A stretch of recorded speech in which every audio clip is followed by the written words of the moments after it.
Hi, everybody. Bridget and I wanted to put together a quick video, and actually Corey's going to put one together too as the boys director, but we wanted to put together a quick video, and when I say quick, I mean 29 minutes, so bear with us. Video for our families about kind of what to expect with the upcoming club season with what we have going on right now. And we're going to kind of discuss a handful of things, and then certainly if our families have questions, they can reach out to us and ask us, and we'll be able to provide more clarity. But we think we've really done a nice job of, at least with the information that we have right this minute, Yes. that could change in 4 minutes. Yeah. If there's a follow-up to the video, that will be like take 2. But for right now, we're hoping for 1. Yeah, absolutely. So here's kind of what we've decided and kind of what we're doing. So obviously, if you're watching this video, you played for us last year, because this is only going out to our Club 1 families, and most likely you wanted to try to play for your high school or middle school team, but most likely didn't get the opportunity. So what happened on our end is when the IHSA moved the sports seasons for like fall sports and then winter sports and all those things, USA Volleyball kind of adjusted how they would run their season so that our athletes wouldn't have to decide to play for one or the other, because that certainly wasn't the goal.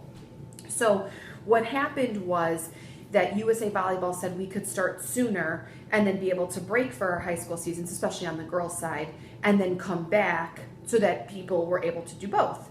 For our boys, you guys got pushed, so what we'll be doing is we'll be starting in September and we'll go to April and then break for the high school season, and then we'll come back if your team is going to nationals as usual, if that is something that can happen. So when we break down how this works, we're kind of excluding the national piece right now. We are hopeful that tournaments are going to happen in 12 months for us, if we're still talking about this. Yes.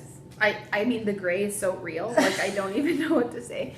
And so so we're hopeful that we're having conversations that says, yay, we get to go to nationals, because that's the end game, right? That's what we're hopeful for. But we realize that where we are, if that doesn't happen, we'll cross that bridge when it comes to it. So Bridget's going to discuss finances, but I do just want to put this out right now. When she does, none of these include tournaments right now, because the way that it's set up and per the guidelines, we can only do interleague scrimmages.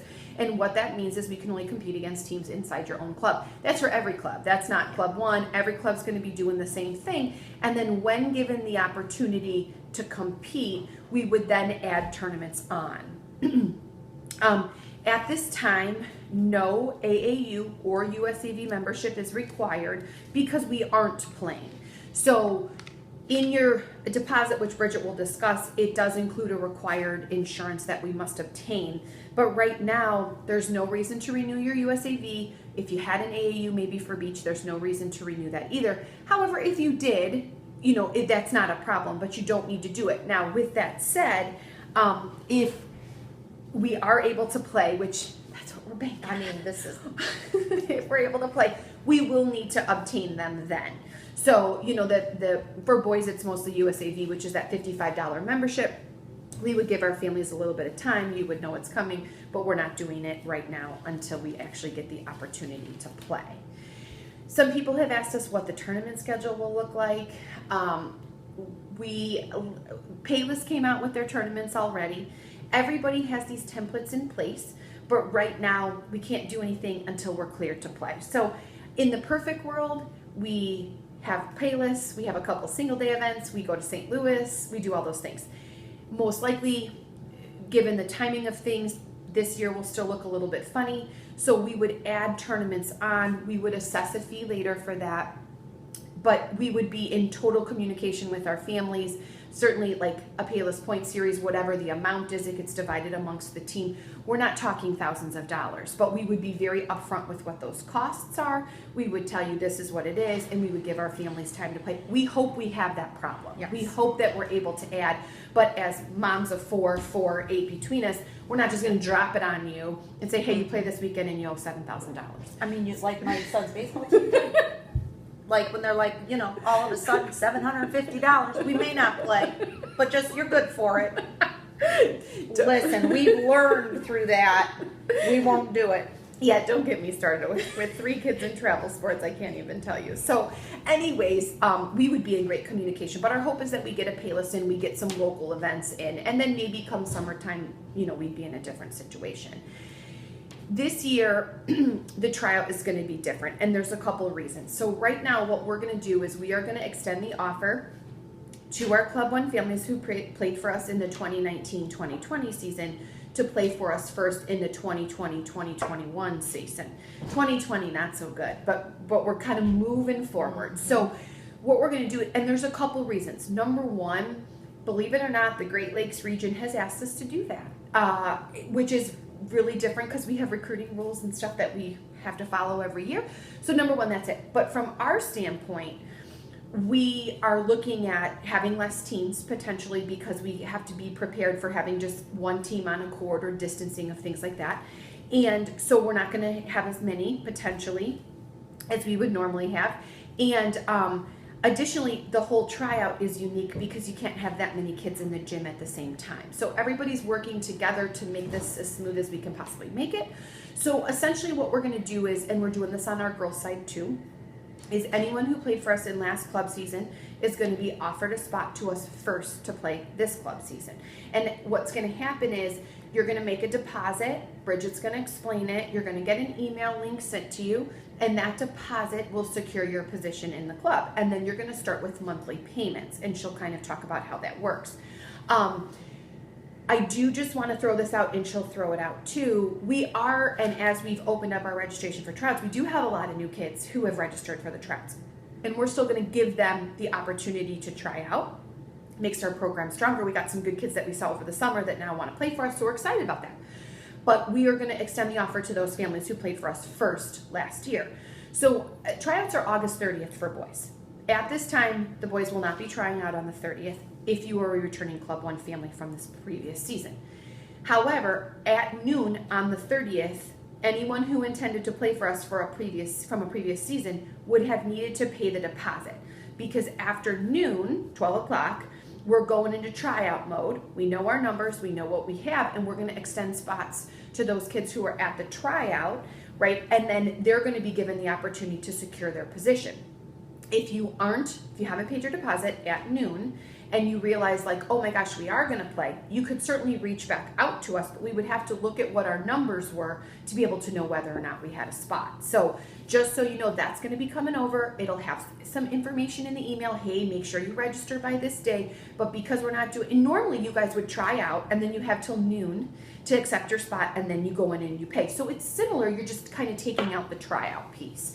And we expect to have that registration link on Friday. So you will get it from us either on Friday or Monday of next week if we have to review it once it comes back to us. So we just kind of be on the lookout for that information.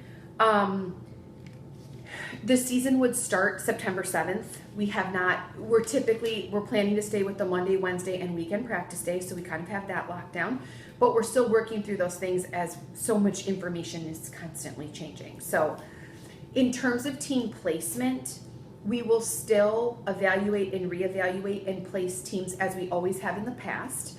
So what the first couple practices or first couple weeks of practice will be all position training. So you will compete in the position that you play, then we'll get placed from there, and then you would train with your team until we're able to go and compete. So that schedule is forthcoming. We have to be creative, but just know that our end game is what we've always done, Monday, Wednesday, and the weekend. And then once we get the teams in place, we'll kind of go from there. We are going to allow our athletes to reuse their uniform from last season. However, if somebody needs a new piece, because we will have new families, you can certainly add it or add things a la carte. But we are going to be able to reuse those uniforms, so you would not have to purchase a new uniform this season. I feel like I'm doing a great job because I'm. You know what? I just took a little glance. I'm like, this is, and you're telling it all. I didn't tell any stories. You really stayed on point. Great. So I always actually my report might be longer than yours. That's never happened in 11 years, 12. What year are we? Well, I didn't tell any stories. You That's didn't what it was. tell any stories. So a couple other things I just wanted to touch on with the whole COVID situation. Making sure, that we're doing, I'm double checking my notes to make sure I didn't skip a paragraph or anything. but with COVID, and we get pretty strict guidelines for us, and again, those are always changing. So 1 minute it's this, the next minute it's that, this minute it's less than 6 feet apart for 15 minutes, and we're going to keep reading it, and we're going to keep updating our families. But we do want to make sure that we're all on the same page with the procedures that we have in place. And if you were with us this summer, those things all will still be in place if you're in our summer camp or our boys program. And we've added a couple things. So if we actually had an open gym last night, we have a QR code, the boys scan it and they do a self-assessment. Most high schools are doing that. And if you answer yes to any of those things, then we just simply ask somebody not to come in. And additionally, and we were talking about this, but as parents, when my kid's like, I don't really feel good, I don't think I can go to practice, and we're like, you're going to practice. Well, in this situation, if your kid doesn't feel good, just keep them home. Like, we're just trying. I mean, I realize that there are other viruses and illnesses outside of COVID. Really? But I know. But just in an effort to keep everybody safe, if your kid's not feeling good, keep them home, take the extra precautionary steps, send them back when they're well, and that way we just kind of don't have to worry about it. But we're still doing the exit and entrance procedures, the sanitizer, the temp checks, that we're still cleaning and fogging the facility, we're still wiping down the balls, and we're doing all those things as they're a top priority for us. But we have added a couple extra measures just to help as best that we can with that. So if a player was exposed to COVID, that team, per our guidelines right now, would be shut down for 14 days. Okay, so that particular team or anybody that was directly exposed. It has now come across our desk that it's maybe 10, but we're going to stick with the 14 for right now until we're 100% positive on what that's going to be. And an email would go out to those families that were directly affected. So if you're not in the gym at the same time, you're not going to be getting the email, right? And so because everyone, then I heard we'll give you the facts for our families if it directly pertains to you. So if a player was exposed, they would not be able to return, and we would work with that, and then we would take, obviously, the extra measures with the team, and then once safe to do so, that group would return. So we will be honest, we will let our families know as the information comes into us. If we don't have it, we can't give it, but if it comes into us, we will share it with our families. We will let you know, we will take the safety measures necessary to ensure the safety. We realize there's nothing 100%, right? I mean, there isn't anything, but we will do as much as we can on our side to keep our athletes safe. In addition, Governor Pritzker's newest guidelines that were sent out require a new waiver, must be dated after the 15th. So you will be getting a new waiver for us. You're probably going to see it and say, I already did this. You're going to have to do it again because that's what he wants us to do. And if that's what allows us to continue and have athletes participate, then we're willing to do it. So anybody new would be getting the waiver for the first time. Anybody returning from the summer camp, boys program, maybe even a lesson would be getting the waiver again. Please know you must fill it out twice. So that's it for me right now. I think I mentioned this, but we want our kids playing high school season. That's why the season's going to break.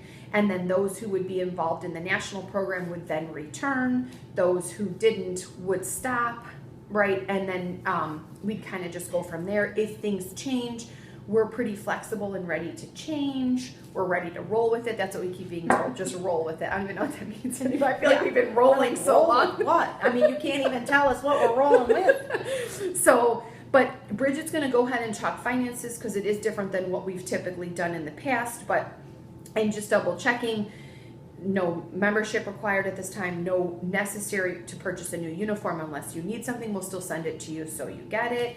You know, the season length from September to April, so you kind of get that idea in there. Again, with the registration, you get the link, you register, and then Bridget will kind of talk about what happens from there. We get it back tomorrow, so you can expect it tomorrow and or Monday. And I think that's team placement. Like, I think I've gone over all of it. So I did it so fast that I'm like actually She wants to fill in her time. No, I'm fearful I forgot something. You didn't. I was watching you like a hawk. So I'm going to turn it over to Bridget. She'll tell me if I forget something. Yeah, for sure. Yeah. For sure. That was really good. Thank you. Yes. So as Bree mentioned, what we're going to be doing this year is we are going to be charging a monthly training fee. Because tournaments are not included, until we know whether or not we can actually participate in them. We've made the decision that because they'll be in their training, that we'll just do a training fee. If at any time a national shutdown happened again, like it did in March, which we're not gonna even hope or think about, but if it did, we would be, you would not be required to pay for the time that we are not in the gym.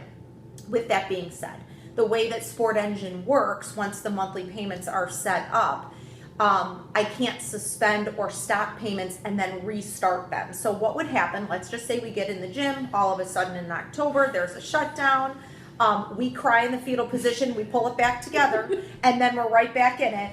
Your payment would run for that month, and then I would immediately refund it. And if it went into a second month, the same thing would happen. Unfortunately, with Sport Engine, it's not it's black or white. There's no in between. So this is the best way that we can do it, and I'm on top of it. So you would immediately get refunded for that. And then when it picked up, the payments would just continue on. As Bree mentioned, upon registration, so this is the link that's going to come to you to hold your spot. Upon registration, there's a non-refundable $215 deposit that's going to be required. This is what's going to include that required insurance that she spoke about. So that will hold your spot in the program, and that will get you registered.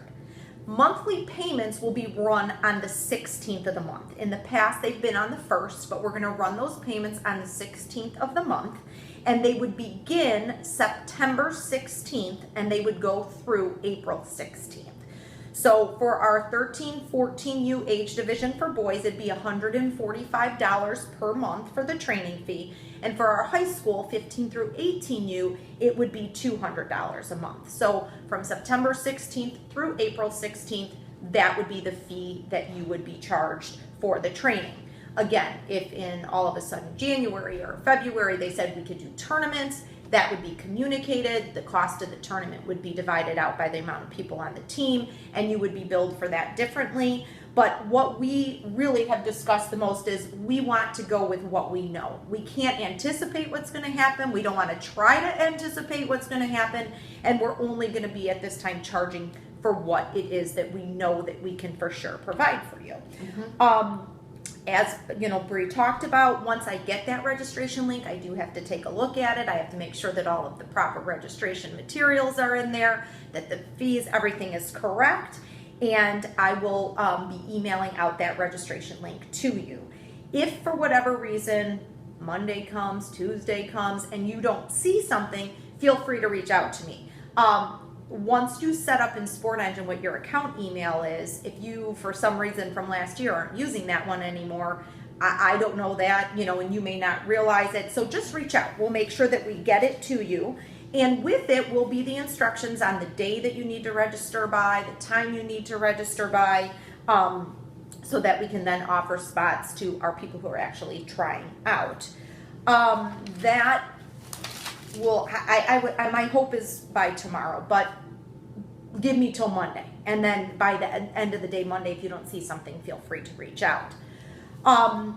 It's the process of the registration is the same that we've done in the past. Like Bree said, it's just that you haven't done the tryout. So you're going to get your step-by-step, right? It's going to say you got to register for this. These are forms that we need, you know, hard copies of. You know, this normally would say about the USAV membership, but obviously you don't have to get that. And typically we have a paperwork drop-off. We are in the process of discussing how we're going to handle that. We're not sure if we're going to be doing a drive-by where people will be there to pick it up. If everything, you'll just throw it out the window and you'll roll make like sure it's paper 5 miles an hour and just chuck it, and That's we'll it. just you'll see our athleticism. And we'll just grab it. Or if we're going to have everything that we need, you know, like or both fully signed, sent electronically. So those are things that we're kind of working through just because of, you know, timing on things and whatnot. There are pieces of the paperwork that are in the registration that you'll say, oh, I did this. But if we ask, or if it's asked that we need another copy of it or a signed copy, things like that, you might go, oh, I did that in there. But I'll step by step everything that we need so that it's very, very clear and very, very self-explanatory on what we need to do. But for the most part, other than the non-trying out, everything is what you've done in the past, and all of you have done it because you've all played for us before. Yeah. Yeah. So again, just to recap, it'll be monthly training installments. There is the first non-refundable payment, which will be due to hold your spot and to get you registered. The payments for the monthly training do not start until the 16th of the month. If for whatever reason there was a shutdown, while the payment would be charged on the due date, it would immediately be refunded. And then of course they would pick up once training was able to begin. But we said with this with the girls, and I'm gonna say it again, I mean, we're praying. We are praying that it just goes as smooth as, and then we can get to those tournaments. Once we get to tournament play, we'll be in communication with everybody on how that will work. Because it'll just depend on the timing of when we're able to return and what we can actually register for. Mm-hmm. So I think that that's pretty much, of course, either one of us, we're always available. Email, phone, Yeah. text. She loves phone I calls. love phone calls. I Mhm. love to talk. My family tells me I talk too much. But the problem is I walk around the house talking to myself because nobody will listen to me. So they're like, who are you talking to? I'm like, myself, but I Yeah, listen. totally. But, we hope that this video just kind of gives a little bit of clarification in a time where it's been like so up in the air with everything changing, and we're really excited. I mean, Yeah. we're grateful to be able to be back and to be able to continue to do it and actually give a little bit more training than normal. So Yeah. we'll have them prepared for high school for sure. Yeah, for sure. And if you have questions, like she said, reach out. I mean, right now it's pretty simple because all we can do is train. The good news is we have several teams in each age division, so competing, which I realize that the kids like to do, is an option for us. It's just an interleague competition, but again, in a world of so many unknowns, we're grateful for the opportunity. And okay, so we get to train, everybody needs a lot of training, and then we get to play some, and then hopeful that as the season continues, we get to add some tournaments, and hopeful that when we're making this video next year, we are not saying the same things, because that will put me over the edge. And grateful that all the clubs are in the same situation. We're all doing the same thing. We're all doing the same things. We're all competing against our own clubs in the meantime, and ultimately all going for the same goal, to be prepared when we're allowed and able to move to the next step. So also, if you haven't seen the video from Corey yet, his is separate. Bridget and I, 14 days of social distancing so we could sit by each other. Right. So we didn't want to bring Corey into that. So we he'll be doing just a quick video. He is the boys director. You'll get to see him. He would be probably someone you would work with as well. I know we didn't introduce ourselves if you don't know us by now, but I did think of that. People do confuse Bree, Bridget, Bree, so I'm just letting Bree, Bridget. So, and she obviously handles all the business. I'm obviously the club director, and Corey's the boys director. So you can reach out to any of us, but look for his video in the email as well, so he can introduce himself and just share any information that he has. And just know, if you need anything, reach out to us. We are excited. We are ready to get back in the gym, and we hope to see all of our families really soon. Bye.